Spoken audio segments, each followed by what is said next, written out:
नमस्कार, welcome to your YouTube channel Teach Tech. हम पढ़ रहे हैं यहाँ पर class 10th maths English medium और उसका थर्ड चैप्टर। और थर्ड चैप्टर की आज लास्ट एक्सरसाइज का लास्ट वीडियो है ना। लास्ट वीडियो मतलब जो वर्ड प्रॉब्लम है एक्सरसाइज 3.3 में, उसके आज हम क्वेश्चन करने वाले। सेकेंड क्वेश्चन का फर्स्ट और सेकेंड पार्ट इससे पहले वाले वीडियो में हो चुका था।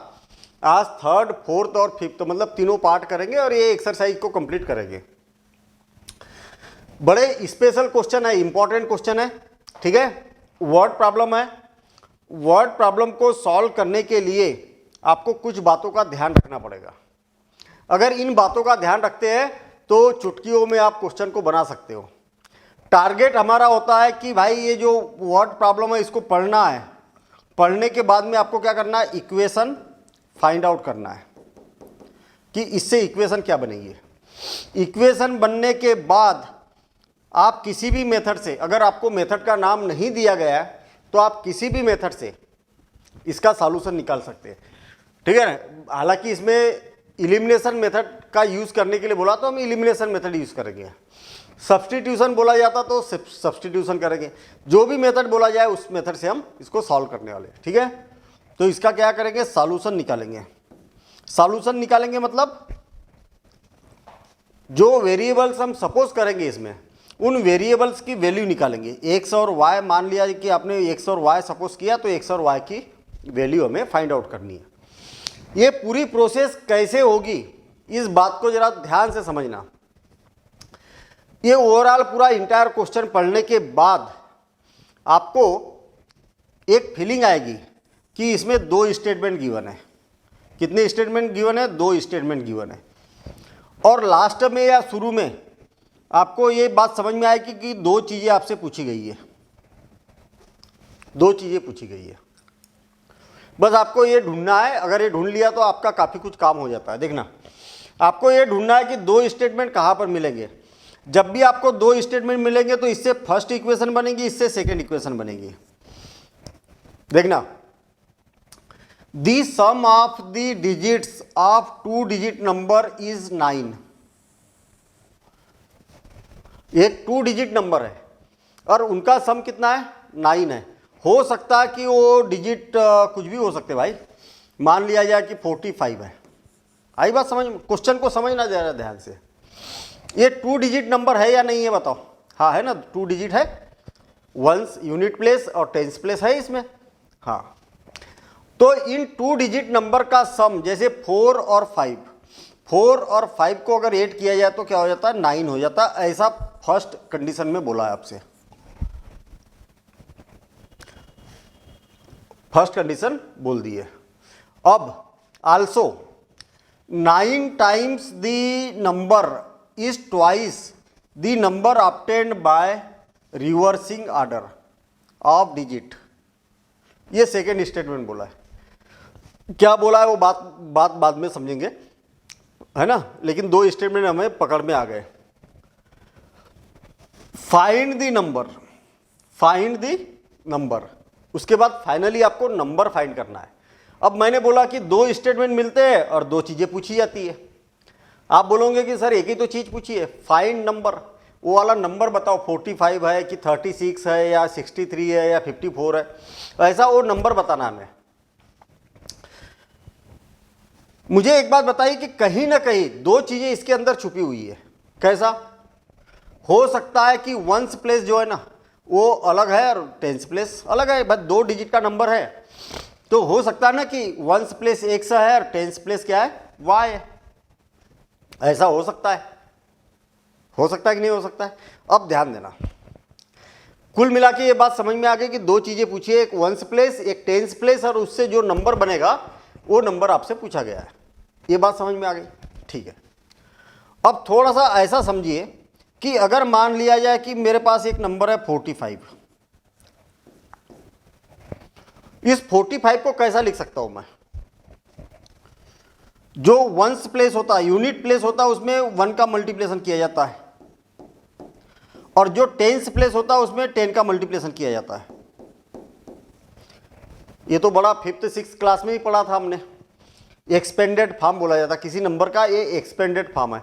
जो वंस प्लेस होता है उसमें 1 का मल्टीप्लिकेशन, टेंस प्लेस होता है उसमें 10 का मल्टीप्लिकेशन, अगर 100 प्लेस होगा उसमें 100 का मल्टीप्लिकेशन, और सबको ऐड कर दिया जाता है तो वो नंबर मिल जाता है। देखिए ना 40 और 5 कितना हो गया, 45 आ तो रहा। यहां पर कुछ रिवर्सिंग जैसी बात की है। रिवर्सिंग क्या होता है नंबर? रिवर्सिंग का मतलब होता है वंस प्लेस टेंस के जगह टेंस प्लेस वंस के जगह कर दो। मतलब 45 का रिवर्स नंबर कौन होगा? 54 होगा। आई बात समझ में? जैसे 45 है तो इसका 54 होगा रिवर्स नंबर। तो रिवर्स नंबर को कैसे रिप्रेजेंट करेंगे? ये इसका वंस प्लेस है तो 4 में 1 का मल्टीप्लिकेशन कर देंगे और टेंस प्लेस में 10 का मल्टीप्लिकेशन कर देंगे। ये बात समझ में आई क्या? नहीं आई? कोई दिक्कत नहीं है, फिर भी कोई दिक्कत नहीं है। नहीं आई? अभी हम क्वेश्चन के साथ में करेंगे और ज़्यादा अच्छे से समझ में आ जाएगा। ठीक है, घबराना नहीं है बस, है ना, डरना नहीं है। मतलब डर गए तो फिर गया क्वेश्चन, ये मान लो आप। बस प्रॉपर तरीके से जैसा जैसा बोला जाए वैसा वैसा कर लेते हैं हम। Find the number, number 2 digit का है तो इसका यूनिट प्लेस अलग होगा, टेंस प्लेस अलग होगा। तो हम इसी से स्टार्ट करते कि let the unit place, let unit place of number be x. Unit place कौन है? एक्स है। And tens place of number be y, ऐसा हमने सपोज कर लिया। देन दी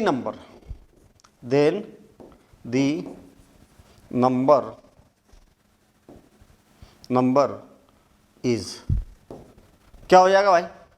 मुझे एक बात बताइए कि जैसे मैंने अभी एक एग्जांपल लिया, दूसरा एग्जांपल ले रहा हूं। 36 कोई नंबर है मेरे पास, ठीक है। इसका वंस प्लेस कौन है? 6 और टेंस प्लेस कौन है? 3। तो इसको कैसा लिख सकते हैं आप? 3 इंटू 10 और प्लस 6, ऐसा लिख सकते हैं ना। इसका वंस प्लेस कौन है? x, तो x प्लस टेंस प्लेस कौन है? y, तो y में 10 का मल्टीप्लिकेशन कर देंगे, ये नंबर हो जाएगा। आया समझ में? अरे समझ में आया? इस नंबर को ऐसा, अच्छा सोचने वाली बात है, ऐसा क्यों लिखा भाई? क्या जरूरत पड़ी? आपने y x क्यों नहीं लिख दिया भाई? वंस प्लेस 6 है और टेंस प्लेस 3 है तो इसको 36 से लिखा जाता है। तो वंस प्लेस x है और टेंस प्लेस y है तो इसको y x क्यों नहीं लिख दिया? नहीं, मैथमेटिक्स में क्या होता है, ये इसकी मीनिंग होती है y इंटू एक्स होती है, जबकि ये y इंटू एक्स मतलब 3 इंटू 6 थोड़ी लिखा है, यहाँ पर नहीं लिखा है ना। तो इसको प्रॉपर मतलब y इंटू एक्स कोई ना समझ बैठे उसके लिए हमने ऐसा इसको लिखा। अच्छा, मुझे एक बात बताइए, इसका रिवर्सिंग नंबर क्या होगा? रिवर्सिंग नंबर मतलब ऑर्डर चेंज कर दिया हमने, टेंस के जगह वंस, वंस के जगह टेंस, ठीक है। तो ये क्या हो जाएगा? 6 इंटू 10 प्लस 3। जहां पर एक्स है वहां पर y आ जाएगा, वंस प्लेस है वहां टेंस प्लेस आ जाएगा, टेंस प्लेस के जगह एक्स प्लेस वंस प्लेस आ जाएगा। And reversing number is equal to क्या हो जाएगा? 10x प्लस y, है ना। ये इंटरचेंज हो जाएगी आपस में, 3 की जगह 6, 6 की जगह 3, सेम इसी टाइप से। थोड़ा सा टाइम लगेगा भाई, ठीक है ना। एक एक चीज़ को समझना है तो थोड़ा टाइम टेकिंग रहेगा, और आप अगर जल्दबाजी मचाएंगे तो फिर वही है, सर 1 घंटे में पूरी एक्सरसाइज करा दो, सर 1 घंटे में तो चैप्टर ही खत्म करा दो। करते कई बच्चे 1 घंटे में चैप्टर और सारा हवा में निकल जाता है। फिर हम बात कर रहे हैं कि 0 लेवल से और ये लेवल से और वो लेवल से, तो फिर वो बात नहीं बनेगी ना। हम बेहतर करना चाह रहे हैं तो टाइम देना पड़ेगा आपको, बेसिक प्रॉपर तरीके से समझना पड़ेगा, इसकी क्वेश्चन की थीम को समझना पड़ेगा प्रॉपर, तो सही तरीका हो रहेगा। चलिए ठीक है, इतना हो गया। अब आप देखिए यहाँ पर क्या है, यूनिट प्लेस कौन है? एक्स, टेंस प्लेस कौन है? वाई, नंबर कौन है? इतना, और रिवर्सिंग नंबर कौन है? इतना। याद रखना ये दोनों क्या है? डिजिट है, और ये नंबर है और उसका ये रिवर्सिंग नंबर है ना, रिवर्सिंग। आर्डर चेंज करने के बाद का नंबर ये है। अब क्वेश्चन को पढ़ूंगा तो बड़े इजी तरीके से समझ में आएगा। The sum of the digits of a 2 digit number is 9, मतलब according to first condition, according to first condition.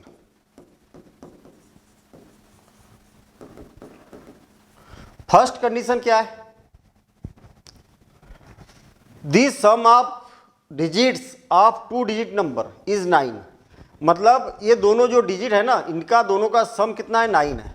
तो x plus y is equal to 9, और ये बन गई हमारे पास में फर्स्ट इक्वेशन। मैंने बताया था कि फर्स्ट स्टेटमेंट से फर्स्ट इक्वेशन मिलेगी आपको। अब according to second condition, according to second condition, second condition क्या है? ध्यान से समझना। 9 टाइम दिस नंबर, नंबर कौन सा है मेरे पास? ये, और रिवर्सिंग नंबर ये है। तो जो नंबर है ना 10y प्लस एक्स, इसका 9 टाइम कर दो। 9 टाइम मतलब 9 मल्टीपल में, ठीक है ना? 9 टाइम दी नंबर,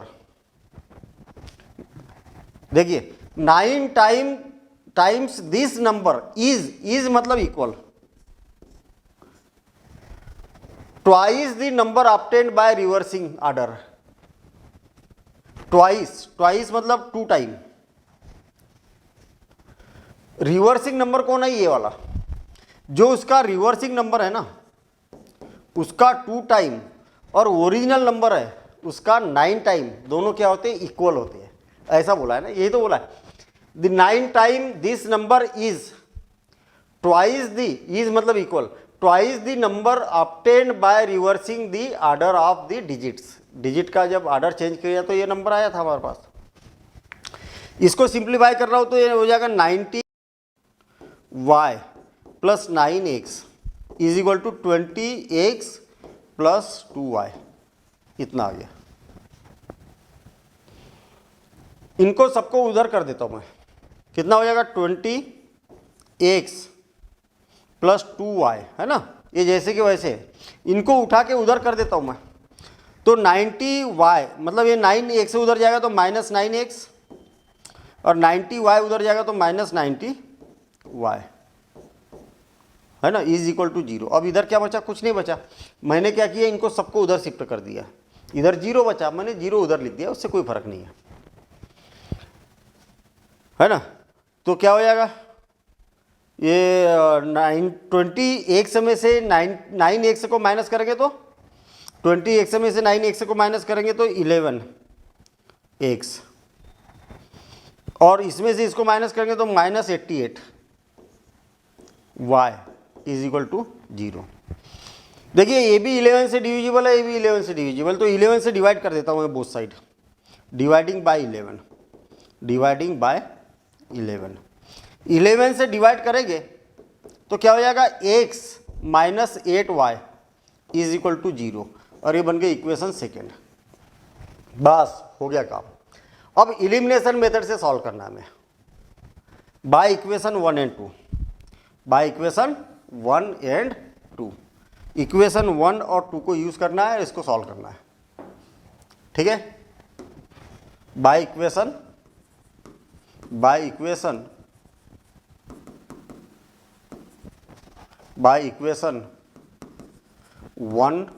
एंड 2।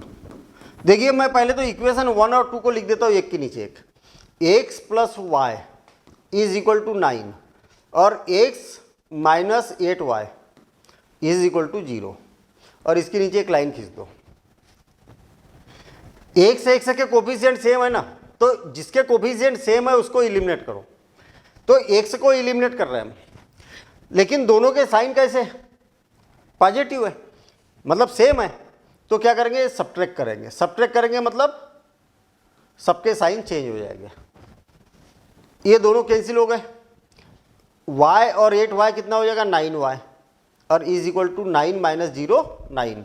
तो y की वैल्यू कितनी आ गई? 9 डिवाइडेड बाय 9, तो y की वैल्यू आ गई 1, y की वैल्यू 1 आ गई।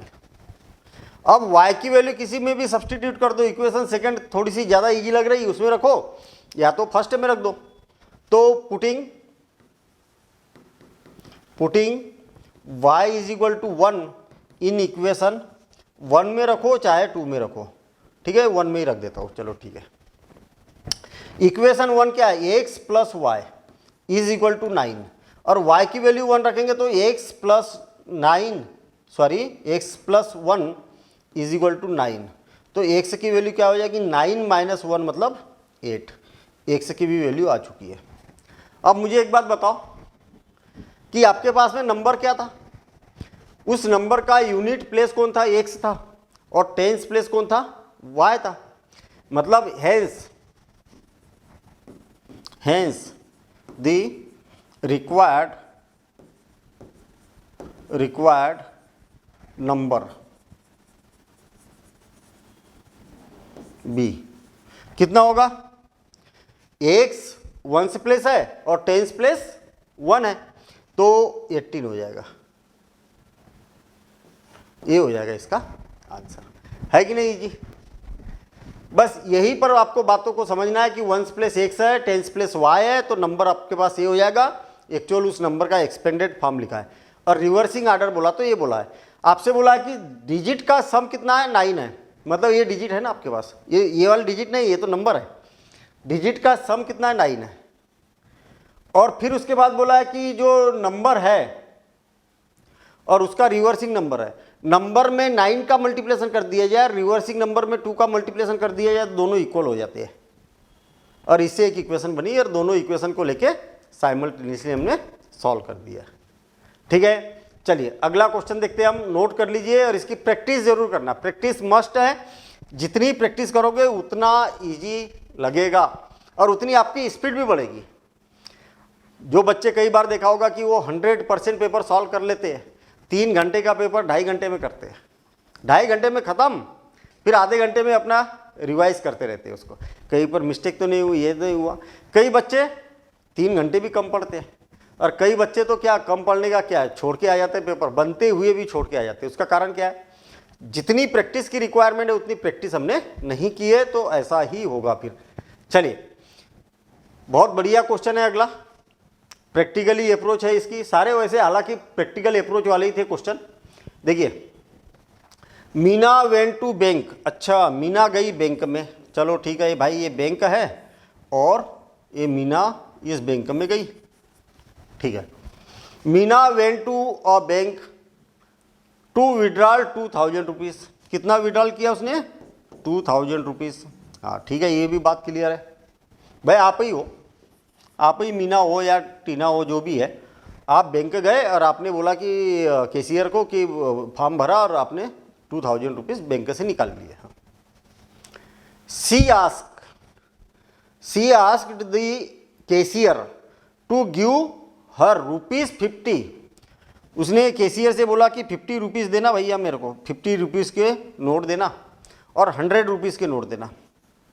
कितने, 100 रुपीज़ के नोट देना, आप कैशियर से बोला होगा उनने। ओनली मीना गॉट 25 नोट्स, अच्छा इन ऑल, मीना ने बोला कि मुझे 2000 रुपीज़ चाहिए, लेकिन सारे के सारे मुझे कैसे चाहिए, 100 रुपीज़ के और 50 रुपीज़ के नोट चाहिए, इसके अलावा मुझे दूसरे नोट नहीं चाहिए, और कैशियर ने उसको दे भी दिए। अब क्या बोला है, Meena got 25 notes in all, find how many notes of 50 rupees and ₹100 she received. अब उसने कितने नोट 50 के लिए और कितने नोट 100 के लिए, ये पता करना है। तो मैं आपको बता दूं कि क्वेश्चन बहुत इजी हो जाता है तब जब जो पूछा है उसी को कंसीडर कर लो। Find how many notes of 50 rupees, 50 rupees के कितने नोट लिए उसने, तो सपोज करें ये तो पता ही नहीं है आपसे, तो ये पूछा है, तो 100 नंबर ऑफ नोट्स लिए, और 100 रुपीज़ के कितने नोट लिए उसने, Y नोट लिए। नंबर ऑफ नोट कितने हुए, Y 100 रुपीज़ के, और number of note of 50 rupees X, ऐसा। अब थोड़ा सा आप प्रैक्टिकली सोचो ना, आप ही हो, इसके मीना की जगह आप ही हो। आप बैंक में गए, बैंक वाले से बोला कि मुझे 50 और 100 रुपीज़ के नोट देना। बैंक वाले ने कुछ आपको 50 रुपीज़ के दिए और कुछ 100 रुपीज़ के दिए। कुछ 50 रुपीज़ के नोट कितने दिए, तो एक्स का मल्टीप्लिकेशन करोगे तब पता चलेगा ना कि 50 रुपीज़ के कितने नोट की वैल्यू कितनी है। और 100 के कितने दिए, वाई, तो इसमें वाई का मल्टीप्लिकेशन करोगे और दोनों को ऐड करोगे तो 2000 आ जाएगा कि नहीं आएगा? आएगा कि नहीं आएगा? बड़ा सिंपल ही तो काम है भाई। आप भी अगर बैंक में गए, कैशियर ने 50 रुपीज़ के और 100 रुपीज़ के नोट दिए, आपको कैलकुलेट करना है कि कितना अमाउंट हो गया। तो जितने नंबर आप नोट 50 के है उसमें मल्टीप्लिकेशन कर दोगे, नंबर आप नोट 100 के जितने भी है उसमें 100 में मल्टीप्लिकेशन कर दोगे, दोनों को ऐड करोगे तो नंबर आप टोटल अमाउंट पता चल जाएगा। हाँ बिल्कुल सिंपल है। अरे इक्वेशन बन गई भाई, मजाक मजाक में बन गई। अभी यहाँ पर देखना, हमने फर्स्ट इक्वेशन पढ़ी है, बैंक में गई और विड्रॉल 2000 रुपीज़ विड्रॉल किए। हाँ ठीक है, ठीक है, ये तो इंफॉर्मेशन है, जस्ट इंफॉर्मेशन है। She ask the cashier to give 50 rupees and 100 rupees only, ये फर्स्ट स्टेटमेंट है। Meena got 25 notes in all. Meena को कितने नोट मिले, total note, number of notes कितने मिले, 25। तो 50 के नोट कितने थे, एक्स, और 100 के कितने नोट थे, वाई। तो दोनों का सम कितना होगा, नंबर ऑफ नोट का सम कितना होगा, 25। ये लो, सेकेंड इक्वेशन बन गई। आ गई बात समझ में? दोनों का सम कितना होगा, 25। बस हो गया काम। यही इसकी थीम है क्वेश्चन की। हम क्या करेंगे, लेट सपोज करेंगे, let number of 50 rupees notes कितने हैं भाई, is equal to x, and number of ₹100 notes कितने हैं, वाई। अब according to first condition, according to first condition,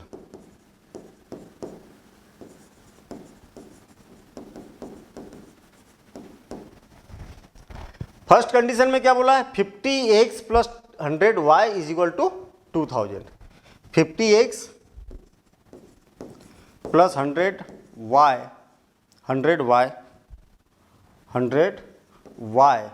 is equal to 2000। ये बन गई कंडीशन। ये रफ वर्क है, आपको डायरेक्ट एग्जाम में ऐसे करना है इसको। 50 से डिविजिबल है क्या पूरा, हाँ है ना, तो 50 से डिवाइडिंग बाय 50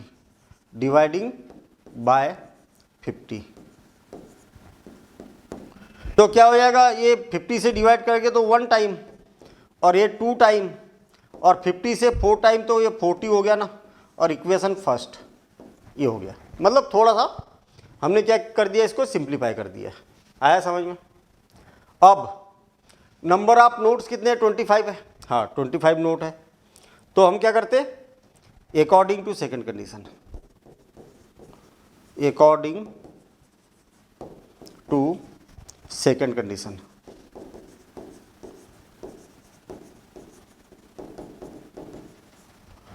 सेकेंड कंडीशन में क्या बोला, x plus y is equal to 25।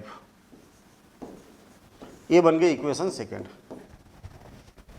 ठीक है, अब दोनों इक्वेशन को यहां पर ले लेते हैं। इलिमिनेशन मेथड से सॉल्व करना है ना, क्वेश्चन में बोला ये कि इलिमिनेशन मेथड से सॉल्व करना है। अब by equation 1 and 2, by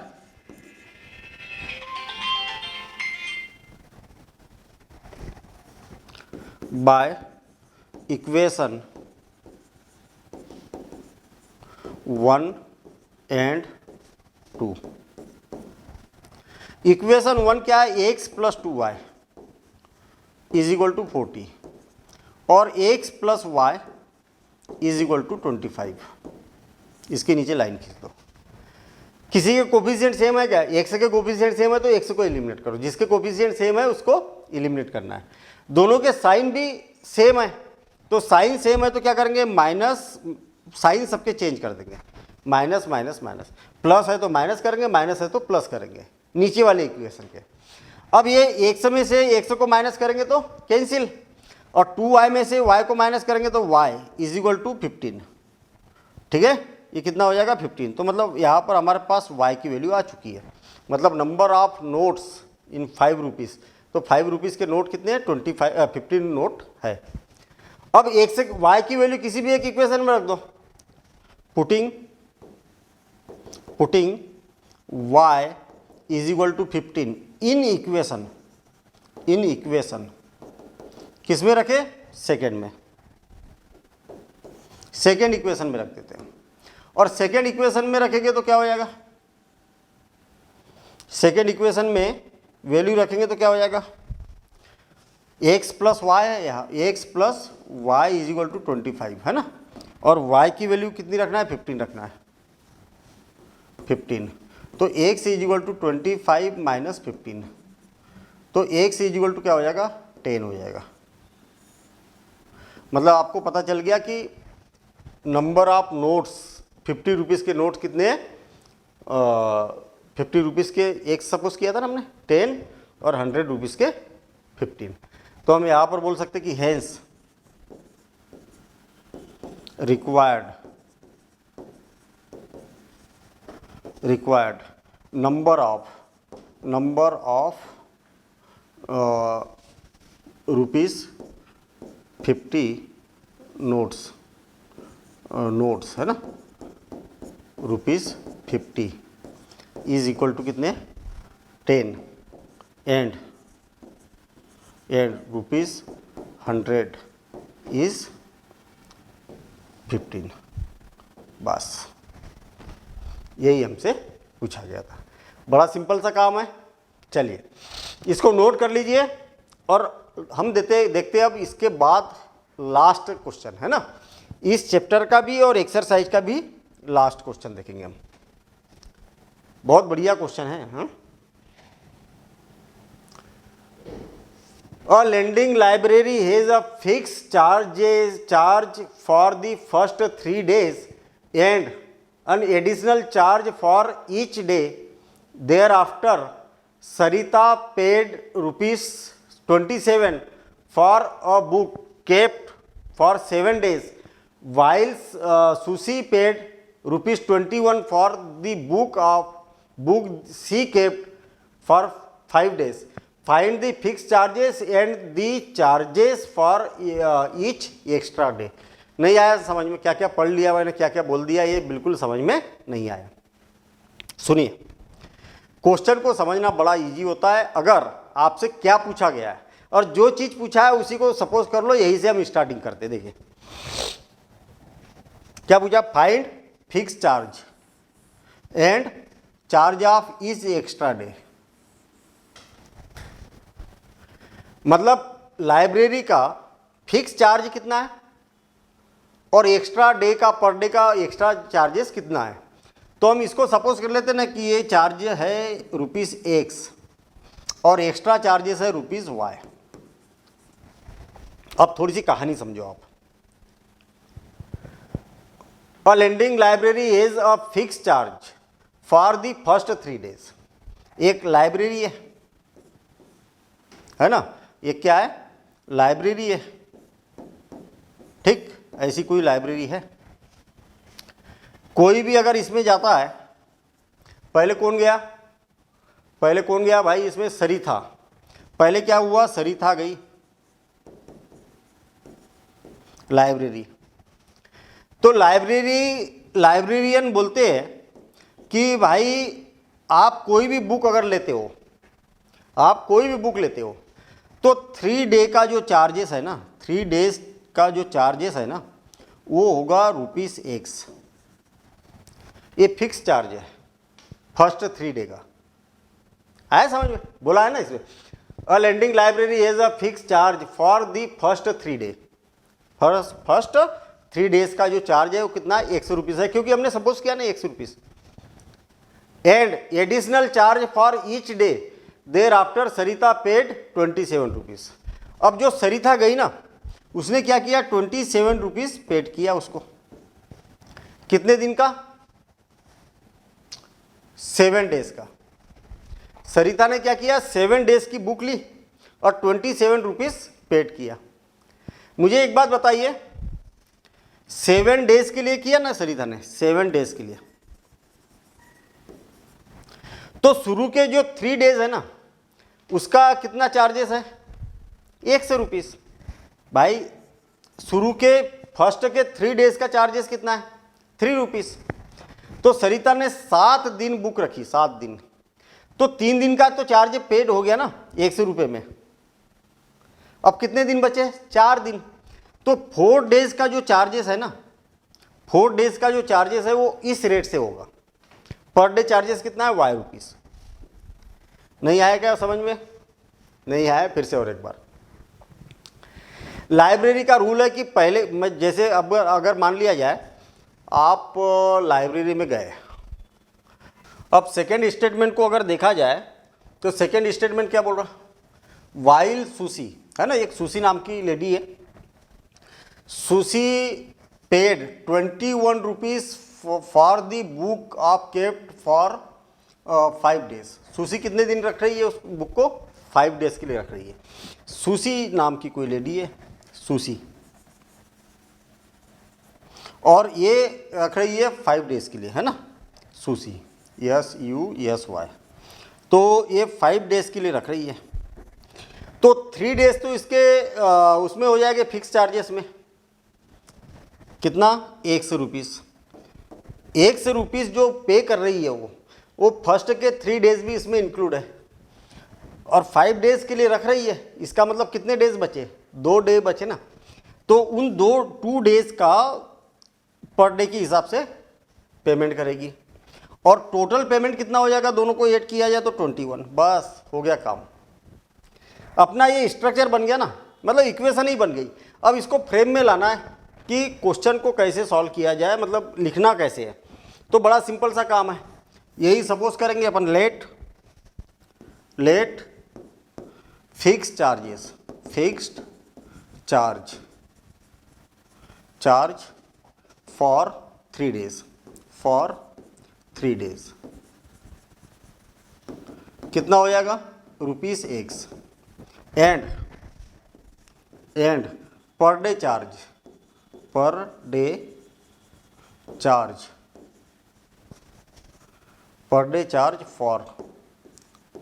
each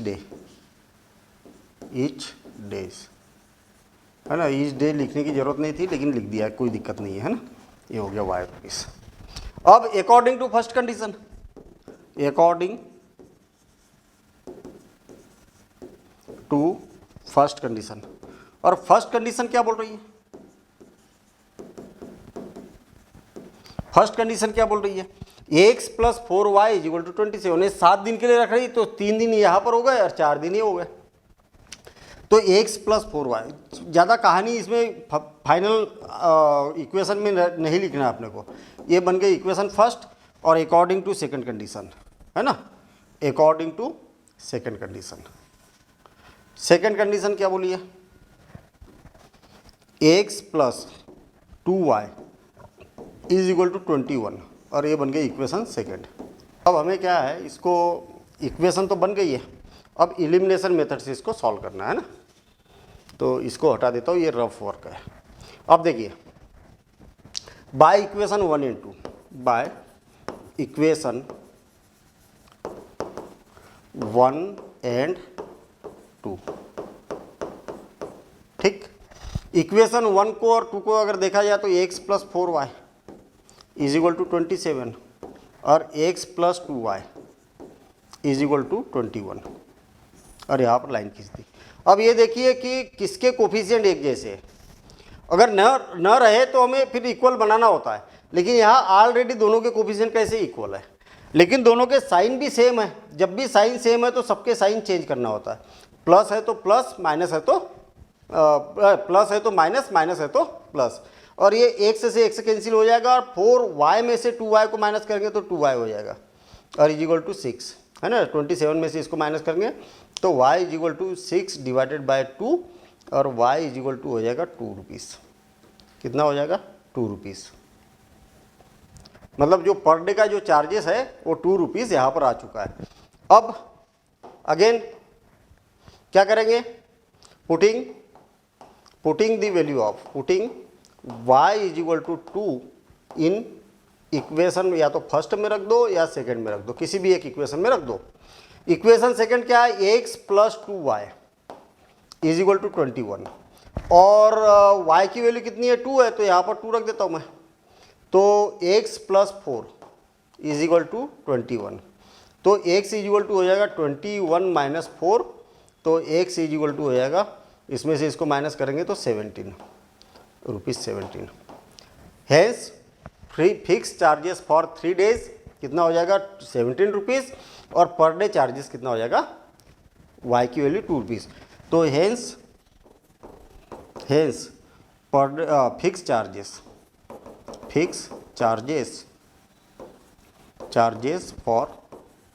for 3 days कितना हो जाएगा? Is equal to ₹17 and per day charges, extra per day charges, extra लिखना पड़ेगा ना, एक्स्ट्रा पर डे चार्जेस